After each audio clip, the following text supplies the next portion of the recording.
se sont transformés en une junte au service de l'obscurantisme. Je répète, les autorités françaises, profondément anti-françaises, pour avoir régné les valeurs morales universelles et trahi le lourd héritage humaniste des philosophes des Lumières, se sont transformés en une junte au service de l'obscurantisme. Je répète pour une dernière fois. Les autorités françaises, profondément anti-françaises, pour avoir régné les valeurs morales universelles et trahi le lourd héritage des philosophes des Lumières, se sont transformés en une junte au service de l'obscurantisme. Obscurantisme de la junte française nostalgique, de pratiques néocoloniales, condescendantes, paternalistes et revanchardes, qui a commandité et prémédité des sanctions inédites, illégales, illégitimes et inhumaines de la CEDEAO et de l'UEMOA contre le Mali et mon pays. Après plus de 10 ans d'insécurité et en fait des milliers de morts, autant de réfugiés et de déplacés internes, n'est-ce pas un sacrilège de mettre une population malienne victime de l'insécurité dans un pays enclavé sous embargo pendant 7 mois, en procédant à la fermeture des frontières et la saisie des comptes financiers du Mali. Grâce à sa résilience et à la solidarité de pays amis et des peuples africains, le peuple malien a tenu et a déjoué les pronostics de ses adversaires. Obscurantisme de la junte française qui s'est rendue coupable d'instrumentalisation des différences ethniques, en oubliant si vite sa responsabilité dans le génocide contre les Tutsis au Rwanda, coupable également de tenter désespérément de diviser les Maliens, enfants d'une même famille. Enfin, obscurantisme de la junte française qui a violé l'espace aérien malien en y faisant voler des vecteurs aériens tels que des drones, des hélicoptères militaires et des avions de chasse plus d'une 50aine de fois, en apportant des renseignements, des armes et munitions aux groupes terroristes. Afin de se donner une bonne conscience, la junte française accuse le Mali de n'avoir pas été reconnaissant en se gargarisant de la mort regrettable de 59 soldats français au Mali lors de diverses opérations de lutte contre le terrorisme. À cette triste accusation, nous rappelons que dans la majorité des interventions d'officiels maliens et des cérémonies, nous rendons systématiquement un hommage à l'ensemble des victimes de l'insécurité au Mali, sans distinction de nationalité, donc y compris les 59 Français décédés. Aussi, nous les invitons à ne pas s'arrêter à si bon chemin et de remonter le temps, en passant par leur intervention en Libye, décriée par toute l'Afrique, sans oublier la participation forcée des milliers d'Africains à la Première et la Seconde Guerre mondiale, sans oublier la traite négrière qui explique le sort économique de beaucoup de pays. Combien d'Africains sont-ils morts pour la France et le monde libre dans lequel nous vivons? Monsieur le Président, eu égard à la gravité des faits commis par la junte française, le Mali, dans sa lettre en date du 15 août 2022, a demandé la tenue d'une réunion d'urgence du Conseil de sécurité des Nations Unies. Cette réunion a pour objet de permettre au Mali de présenter les éléments de preuve en sa possession, démontrant que l'armée française a agressé en de maintes reprises mon pays,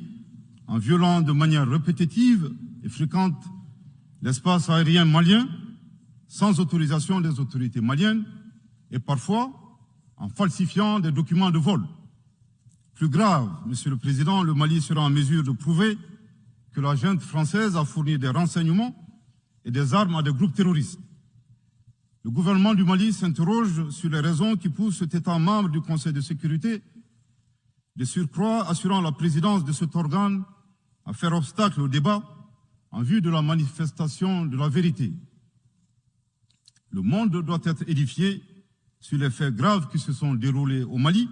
et qui sont à la base de l'aggravation de l'insécurité et de la déstabilisation du Mali et du Sahel. Par la saisine du Conseil de sécurité, le gouvernement du Mali entend mettre cet important organe chargé à titre principal du maintien de la paix et de la sécurité internationale face à ses responsabilités et dénoncer les agissements de la junte française contre mon pays. Ces actes hostiles sont incompatibles avec la Charte des Nations Unies et son statut de membre permanent. Il y va de la crédibilité de notre mécanisme commun, de l'efficacité de la lutte contre le terrorisme, mais surtout, il y va de l'intégrité de l'Organisation des Nations Unies, qui repose entre autres sur le respect des engagements internationaux, de la légalité internationale et de la Charte des Nations Unies. Monsieur le Président, il semble opportun pour le Mali de demander votre implication personnelle auprès du Conseil de sécurité des Nations Unies afin que notre demande aboutisse pour que cesse la duplicité et la guerre par procuration imposée à mon pays. Monsieur le Président, dans la lutte contre le terrorisme et l'extrémisme violent, le gouvernement du Mali est fortement interpellé sur la question des droits de l'homme. Je tiens à souligner que les droits de l'homme constituent avant tout des valeurs qu'incarne chaque Malien. Aussi, le gouvernement du Mali reste déterminé à les respecter et à les faire respecter, conformément à sa politique de tolérance zéro contre l'impunité. Et cela par fidélité à nos valeurs ancestrales inscrites dans la charte de Kouroukanfouga, proclamée en 1236 par l'empereur du Mali, Soundiata Keïta. Le Mali, berceau de grandes civilisations, héritier de grands empires, terre de brassage, d'hospitalité et de tolérance, fait de la promotion et de la défense des droits de l'homme une priorité nationale. C'est pourquoi je réaffirme avec force que les opérations militaires des forces de défense et de sécurité du Mali sont conduites dans le strict respect des droits de l'homme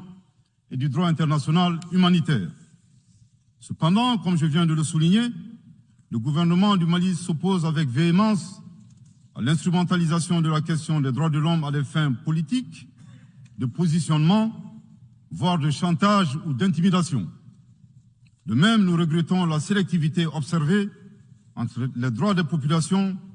dont des villages entiers sont massacrés et rasés, qui ne suscitent presque pas d'indignation particulière, et la manipulation communicationnelle faisant passer des terroristes neutralisés sur le champ de bataille pour des civils innocents. Monsieur le Président, pour terminer, je dirais que le peuple malien a décidé de prendre son destin en main. Il soutient pleinement le gouvernement dans la refondation du Mali, ainsi que le retour à un ordre constitutionnel apaisé et sécurisé en mars 2024, à l'issue d'élections libres, transparentes et crédibles. La réalisation de ces vastes chantiers exige du gouvernement de poursuivre et d'intensifier les efforts en vue de l'amélioration continue de la situation sécuritaire dans le pays et de la protection des personnes et de leurs biens. À cet égard, je me réjouis de la tenue à Lomé, le 6 septembre dernier, de la 3e réunion du groupe de suivi et de soutien à la transition. Les conclusions de cette importante rencontre, notamment la reconnaissance des progrès réalisés par la transition et les appels lancés en faveur de la mobilisation de tous les partenaires du Mali pour consolider leur appui politique, économique, technique et financier à la République du Mali, ainsi que pour soutenir les efforts des autorités de la transition du Mali en vue d'un retour harmonieux à l'ordre constitutionnel. Je voudrais rappeler que la transition au Mali résulte de plusieurs années de dysfonctionnement de notre jeune démocratie qui a engrangé quelques résultats positifs. Malheureusement, à l'heure du bilan, les passifs sont plus importants que les actifs, d'où la survenance de la transition. Je saisis cette opportunité qui m'est offerte